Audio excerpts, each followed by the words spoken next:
I am incredibly grateful to be joined today by the great Governor Josh Shapiro of Pennsylvania, one of the most popular governors in all of America. How you doing today, sir? I'm doing great. I'm doing great. It's really good to be with you. I'm looking forward to the conversation. Over the past week, everybody's been talking about political violence and the implications it has on America. We've heard a lot from high profile Republicans, some of them claiming that political violence happens exclusively to their side. Now, you have a unique insight on this. Back in April, your home was intentionally caught on fire while you and your family were sleeping inside. Can you walk us through that experience? Yeah, let me walk you through what happened with us, and I want to come back to the broader point about political violence.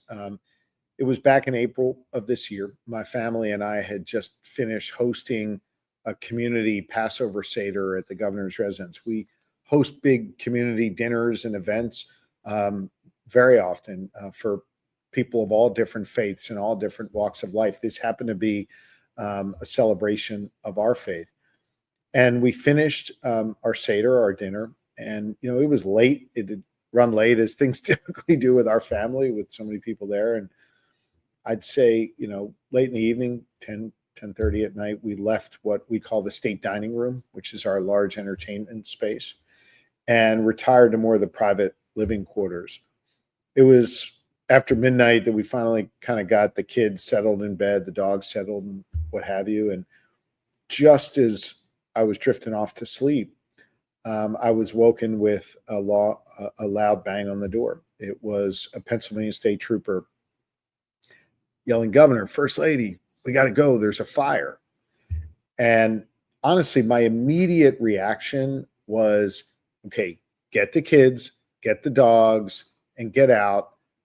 It's got to be some kind of an accident or something like that, maybe something in the kitchen or what have you. And so I wasn't particularly worried about the fire. I was just mostly worried about making sure all the kids were safe and the dogs were safe. Everybody got out. Everybody was safe. I'll never forget the image of rushing out of the governor's residence as firefighters and first responders were rushing in. It was shortly thereafter that we learned that this was not just an accident, but it was rather a deliberate act of arson. And we later learned that the arsonist broke into the governor's residence, threw Molotov cocktails around the residence, ignited an extraordinary fire, and began to try to run through the house wielding a metal hammer that he said he was going to use to beat me to death when he found me. Thank God he never found me. The Pennsylvania State Troopers got us out safely. And so that's the experience my family and I had. Now, to the heart of your question, we are not, sadly, we are not unique in this, that there have been so many other incidents of political violence. And I think it is important to note that political violence has ended up targeting Democrats and Republicans.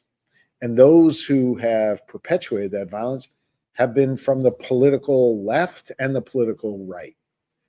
No one party is immune from this type of violence. And let's be candid, man, no one party has clean hands. And when I say party, I don't mean literally the party of Democrats or Republicans, but people who might identify that way.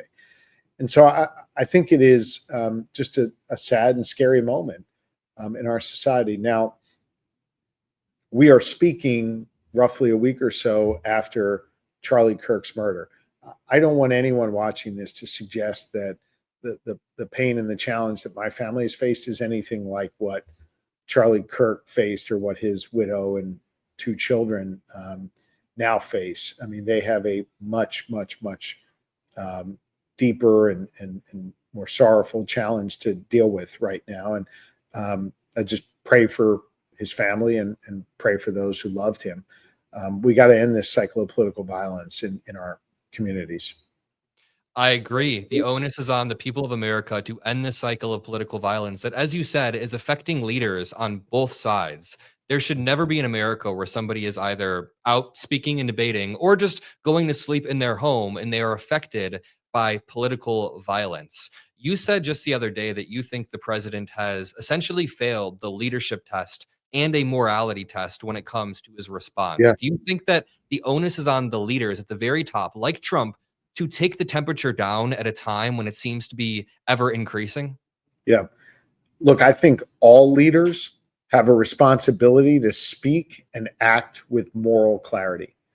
And that moral clarity at a basic baseline is to call out violence wherever it's coming from, against whoever it's against, or whoever is perpetuating it. This should not be hard to do.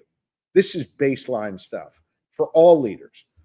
When it comes to President of the United States, as you asked, what we've seen from him is the rhetoric of vengeance instead of words of healing. And that's really dangerous. For him to call out, his words, not mine, the lunatic left or the scum here in America. I mean, he's calling his fellow Americans scum. That's hardly the language of healing. We need our president to be better than he is. And what he's effectively doing is cherry picking the kind of violence that he's against, cherry picking the violence that counts and the violence that doesn't. And in doing so, he makes us all less safe because, as I said, in response to your first question, no one's immune from this, right? And no one's got clean hands in this. And so everybody has a responsibility to universally condemn it and to do everything we can to take down the temperature so we don't see additional acts of political violence. Exactly. The onus falls on all leaders to tone it down. And it just worries me when I feel like the president of the United States is held at a different standard than other people. So on my show, I've repeatedly condemned Charlie Kirk's assassination. I've repeatedly condemned political violence.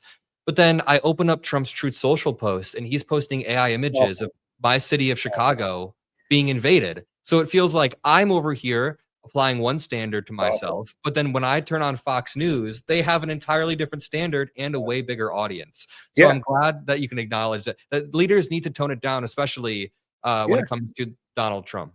yeah. And listen, you shouldn't be attacked for expressing your views. You shouldn't live a life where you've got risk just because you're out literally exercising your First Amendment rights. And by the way, in doing so, educating the public and stirring debate. I'm sure there are going to be folks who watch our conversation who disagree with something I said or disagree with something you said. That's cool. It's fine. But let them disagree in a constructive way. And if I know you, you'll go back and forth with them in a constructive way. That's what we need more of. And listen, I don't think it's a shocker for me to say, like, I disagreed with, the vast majority of what Charlie Kirk espoused. But I respect the fact that he showed up in a town square and he debated people and he used his voice and he relied on his First Amendment rights to do that. I think we need more debate in this society, not less. And what the president's doing with some of the people who are the sycophants around him, who are just, sort of propping him up and parroting back what he says, what they're doing is really, really dangerous. Because right now what they're doing is trying to silence speech, trying to silence guys like you, maybe not you directly, but people who do what you do. And that makes us all less safe and less free. I have one final question on that note, Governor. The president has seemed to be placing undue pressure from the executive branch on media figures, people like the Jimmy Kimmels of the world, or anybody who seems to disagree with him. He made some insane remarks on Air Force One yesterday about Yeah. certain stations that should maybe have their license taken away. How do you read this entire situation? Super dangerous. What the president's doing is really, really dangerous. Your First Amendment right to speak is a foundation of this country. By the way, stretching all the way back to William Penn in the 1680s when he founded this place that I'm feel blessed to be a governor of, that was going to be a place of free expression, both speech and faith, and to see that being actively undermined by the head of state, the president of the United States, that is really, really dangerous. We need more speech in this country, not less. Today, he's trying to sanction voices on the left. That means tomorrow he can sanction someone because of what they look like. Maybe he sanctions someone because of who they love or someone because of how they pray. We set ourselves up in this country to not be ruled by a king, where the people would have rights, foundational rights, like the right to speak and speak your mind and do so in a way where, even if it's hateful, even if it's something that people don't like, as long as it's not inciting violence, it's going to be protected. Supreme Courts have held that for generations. And now this president's trying to undermine that. These are foundational questions. And so to me, the work that you are doing every day is more important than ever before. We need you to keep speaking, into your microphone. I'm trying to point to your microphone there. We need you to keep making sure that your voice is heard. And we need you to continue to give a platform for others to speak.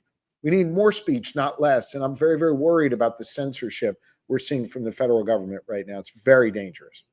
Well, thank you for coming on my platform, Governor. Keep being yourself, and you will continue being one of the most popular governors in America because you're very captivating, very sharp, and I appreciate the time very much so. So we'll talk again soon, and thank you for everything. Great to be with you. Thank you, and keep doing what you're doing. Talk soon.